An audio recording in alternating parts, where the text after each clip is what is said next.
मैं बिहार से हूँ। बिहार में कहाँ से बाबू? मैं नालंदा से हूँ। नालंदा से। पूरी दुनिया को जिसने ज्ञान बांटा। आप आए थे तो आपको चाय भी मैं अपने होटल में पिलाया था। अच्छा आप अरे तो भैया कौन से 17 में आए थे, 19 में, कब वाले? आप 19 में आए थे। 19 वाले में आए तो 17 वाले में भी आए थे। हाँ 15 में भी आया भाई। नालंदा में आप कवरेज कर रहे थे तो मैं जी, मुद्दा यही है कि हम लोग बिहार से आते हैं और बिहार गरीब एवं पिछड़ों का और बेरोजगारों का हब अभी बन चुका है। मेरा कोचिंग भी दोस्त लोग चलाता है। 19 जो हम लोग 14 से ही मोदी जी को सपोर्ट कर रहे थे, अभी भी कर रहे हैं, ऐसा बात नहीं है। बट 14 से रेलवे का जो वैकेंसी हम लोग आशा कर रहे थे, अब तो 24 आ गया 2 साल के बाद। हम लोग 8 साल बीत गया है, अभी तक रेलवे का वैकेंसी का ज्वाइनिंग तक नहीं हुआ है, एग्जाम तक नहीं, एग्जाम हो गया है अभी तक रिजल्ट नहीं आया। बताइए 8 साल हो गया है रेलवे का, अभी तक ज्वाइन क्यों नहीं हुआ है? अच्छा सवाल है, ये सवाल इन्होंने पूछा बैकलॉग्स क्यों हैं। जी प्रतीक जी, आपने सोचा ये तो भूल गए, मैंने भूला नहीं। आपको अब कपड़े का ध्यान रहता है, कलर का ध्यान रहता है, मुझे प्रतीक का ध्यान रहता है। कहाँ कौन आदमी कहा जिससे सवाल मैंने पूछा, मैं आ रहा हूं। नहीं आपसे नहीं पूछूंगा। जी जी सर बोलिए।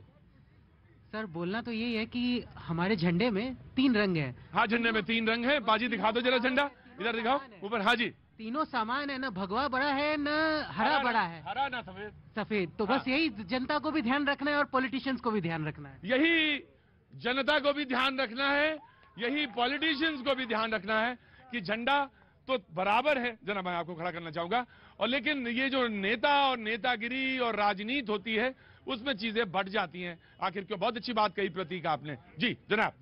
देखिए जब पाकिस्तानियों ने 26/11 को हमला किया था, हाँ। उसको कांग्रेस ने बोला था हिंदुओं ने करवाया, भगवा आतंकवाद का नाम दिया था।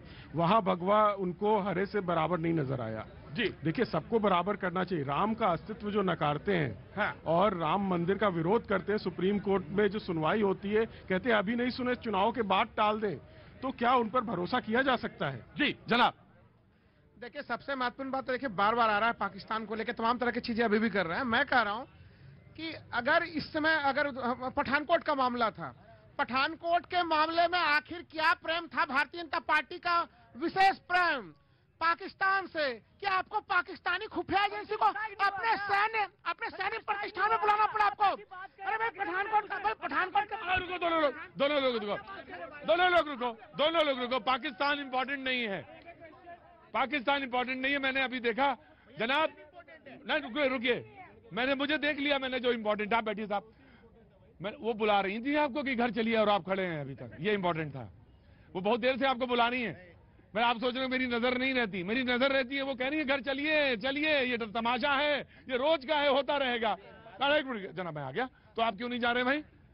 नहीं आपके बात आपको देखने के लिए आपकी बात। हाँ ये है मोहब्बत, ये है मोहब्बत। जी अब बोलिए आप। जी देखिए बड़ा गंभीर चीज कहा गया कि भाई तीनों रंगों का कितना बड़ा समान महत्व है, जो प्रतीक जी ने अभी कहा वहां पे। हाँ। अब आप सोच के देखिए कि कुछ सेकंड के गाने में 6 कलर्स का एक अभिनेत्री पहन रही है और उसमें भगवा का अपमान खोज लिया जाता है।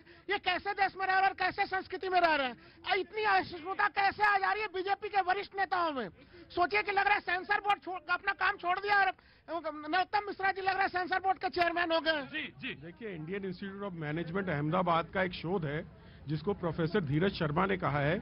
उन्होंने बॉलीवुड का जो हिंदू विरोध है वो उन्होंने उस शोध में बताया है कि 58% अगर वहां पर किसी व्यक्ति को भ्रष्टाचारी दिखाते हैं, वो 58% ब्राह्मणों को दिखाया है। जी यहाँ पे जी आ गया, बोलिए। आइए आगे आइए। क्या नाम है साहब आपका?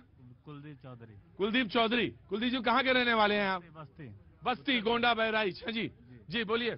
मेरा सर कहना यह है कि आज के टाइम पे जो भी नेता के ऊपर ईडी का छापा चल रहा है, हाँ। भाजपा के नेताओं पे क्यों नहीं चल रहा है? भाजपा के नेताओं पे क्यों नहीं चल रहा है? ईडी का जो छापा चल रहा है वो भाजपा के नेताओं पे क्यों नहीं चल रहा है? सर जब से वो मेरा वोट देने का आया है, मैं भाजपा को ही वोट दे रहा हूँ। भाजपा को ही वोट दे रहे हो? भाजपा को ही दे रहा हूँ। लेकिन सवाल इन्हीं से। सवाल यही है कि मेरा सवाल ये है कि मोहब्बत तुम्ही से है, मोहब्बत तुम्ही से है, सवाल भी तुम्ही से है। जी आया जनाब। जी मैं बताना चाहूंगा, इन भाई ने जो बात बताई थी अभी, सीबीआई ईडी की जो है ना भैया जी, नेताओं के ऊपर 121 नेताओं के ऊपर, जो बड़े नेता थे उनके ऊपर रेड पड़ी, मगर उसमें से 115 विपक्ष की पार्टियों के थे, सिर्फ 6 थे जो अभी फिलहाल की जो पार्टी में है वो थे। तो ये दिखाता है पारदर्शिता के मोदी सरकार कैसे अपने विपक्षी पार्टियों को कैसे कमजोर और सीबीआई ईडी का डर दिखाकर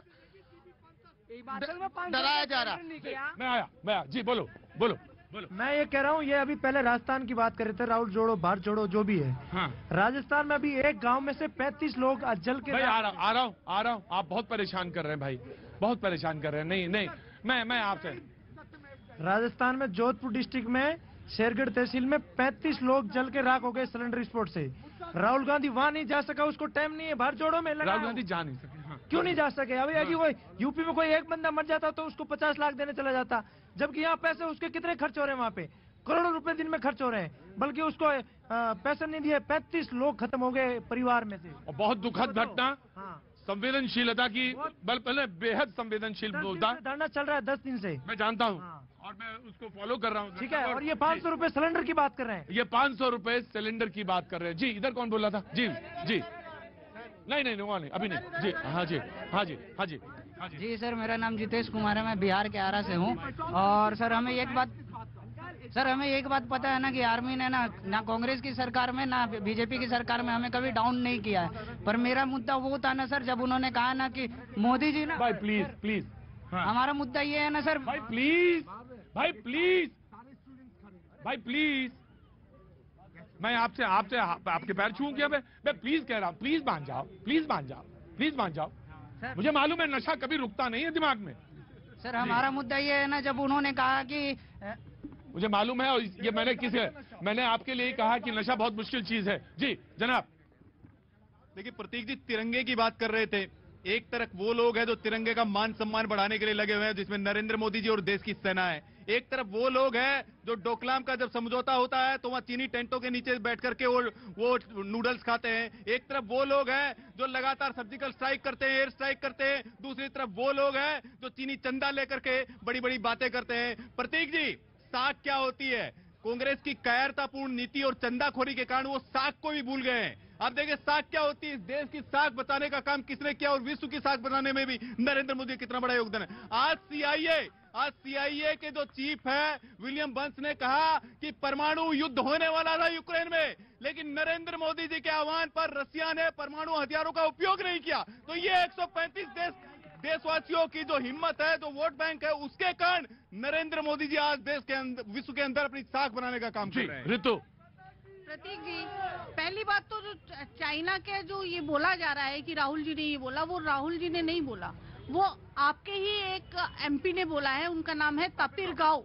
उन्होंने बोला है कि जो चीन है वो 18 किलोमीटर अंदर घुसाया है और हमारे 38 जवान जो है वो बाउंडेड है। भारत के सैनिक